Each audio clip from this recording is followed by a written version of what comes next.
자, 오늘은 뭔가 굵직굵직한 이슈들이 일단 좀 보이는데요. 돌아온 다이궁 보이고요. 반도체 OLED, 네이버 앤 디즈니, 틱톡, 원전 확대 이렇게까지 있습니다. 자, 어떤 얘기부터 좀 해볼까요? 자, 일단 뭐 우리 MC분께서 네. 센터시니까 네. 어제도 센터, 네. 오늘도 센터, 네. 센터시니까 센터에는 우리가 OLED. OLED부터 한번 이야기해 볼까요? 네, OLED 좋습니다. 네. 오늘 어떤 이슈가 있었을까요? 자, 일단 뭐 최근에 국내 이 OLED 관련주들 흐름들도 상당히 주가 흐름들이 좀 이렇게 좋아지고 있는 그런 분위기를 확인하게 느끼실 겁니다. 특히 대표적인 게 이제 국내 대형 패널 제조업체인 LG 디스플레이, 뭐 요즘 흐름 상당히 아주 견고하죠. 그도 그럴 것이 뭐냐 하면 일단 기본적으로 애플이 최근에 이제 신제품도 내놓고 있지만 애플이 전반적으로 제품 전반군에 대해 가지고 이 OLED로서의 어떤 대전환을 하고 있는 부분들, 이런 부분들이 우리 시장에는 훈풍이 불고 있고요. 그리고 지금 사실 이 OLED 패널 쪽 같은 경우에는 뭐 대한민국이 꽉 잡고 있지 않습니까? 물론 중국이 추격하고 있는데 때마침 이때 또 나왔던 뉴스들이 보면 중국의 이런 OLED를 대표하는 기업이 BOE잖아요. 이 BOE가 미국 내에서 이 OLED 관련해 가지고 소송에서 좀 불리한 판결이 나올 것 같아요. 그렇게 된다면 아무래도 이제 지금 미국이 굉장히 중국을 견제하고 있지 않습니까? 뭐 그런 부분까지 좀 감안을 해본다면 결국 이 부분에 대해 가지고 BOE의 OLED 이런 패널에 대해 가지고 수입 금지 조치가 나올 것이다.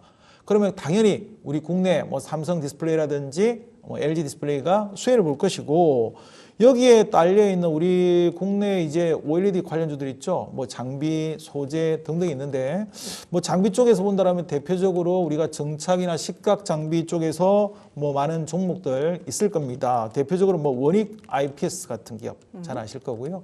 그리고 뭐 유진테크도 있고, 뭐 주성 엔지니어링 같은 방막 정착 쪽에서도 아주 특화되어 있죠. 이런 어떤 부분들이 좀 보여주고 있고, 여기다가 소재 쪽도 이제 덕산 네오룩스라든지 동진 세미캠, 그리고 캠프로닉스 이런 기업들 우리가 또 주목을 해봐야 될 것 같아요. 그리고 여기에 또 만약에 이제 그 부수적인 어떤 기업들 가운데서 우리가 또 주목을 해본다면 최근까지 주가가 굉장히 흐름이 지지부진했다가 최근 들어 고개를 들고 있는 기업이 있습니다. 바로 선익 시스템이죠. 네, 이 선익 시스템 같은 경우에는 사실은 이 마이크로 OLED라든지 이런 쪽 정착 장비 쪽에서는 세계 1위 업체예요. 지금 선익 시스템 지금 차트를 좀 보여드리고 있는데 이런 흐름들 좀 나오고 있는 것들 좀 주목해 볼 필요가 있겠고, 그리고 또 선익 시스템의 최대 주주죠. 최근에 최대 주주 동아일텍.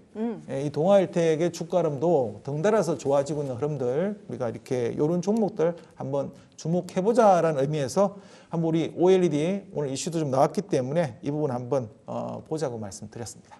네, OLED와 관련해서 이슈 한번 짚어보고요. 어느 정도 이제 이렇게 이슈들이 뜨고 있는 가운데 또 캡틴 눈에 띄었던 오늘의 이슈 하나 짚어보면 좋을 것 같습니다. 오늘 원픽 이슈 어떤 걸로 볼까요? 자, 오늘의 원픽 이슈 저는 이렇게 쭉 봤는데 제가 볼 때는 그래도 뭐니 하더라도 반도체 아닌가요? 반도체. 오늘 이 얘기를 사실 안 하고 가면 좀 서운할 것 같긴 합니다. 그래요. 이 반도체 이야기는 정말 안 할래 안 할 수가 없는 게, 우리가 지난번 시간에도 사실은 반도체 이야기를 했고, 우리 대한민국의 그 수출의 그 가장 뭐 효자 쪽이 또 역시 반도체니까 이야기는 안 짚고 넘어갈 수가 없죠. 일단 글로벌 반도체 시장 쪽의 매출이 지금 증가세를 보이고 있습니다. 그만큼 이거는 이제는 공급단보다는 수요단이 늘고 있다는 소리인데요. 왜 그럴까요? 이유는 뭐 많은 이유가 있겠지만 무엇보다도 AI 산업의 어떤 고성장, 그러다 보니까 이 데이터 센터를 필두로 하는 어떤 클라우드 시장의 급성장, 이러다 보니까 고성능 메모리가 필요하죠.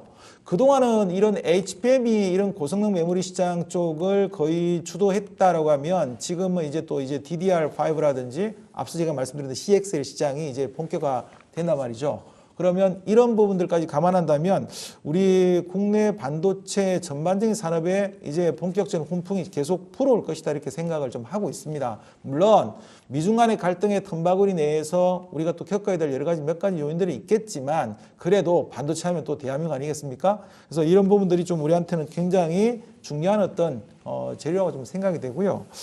그리고 무엇보다도 지금 우리나라의 어떤 반도체 산업 같은 경우에는 정부 차원에서도 굉장히 여러 가지 지금 육성도 하고 세제 혜택도 주고 뭐 이런 어떤 상황인데 특히 정부가 이번 반도체 산업에 대해 가지고 지원 패키지를 기존에 한 26조 원 정도를 책정했는데 이번에 좀 늘렸죠.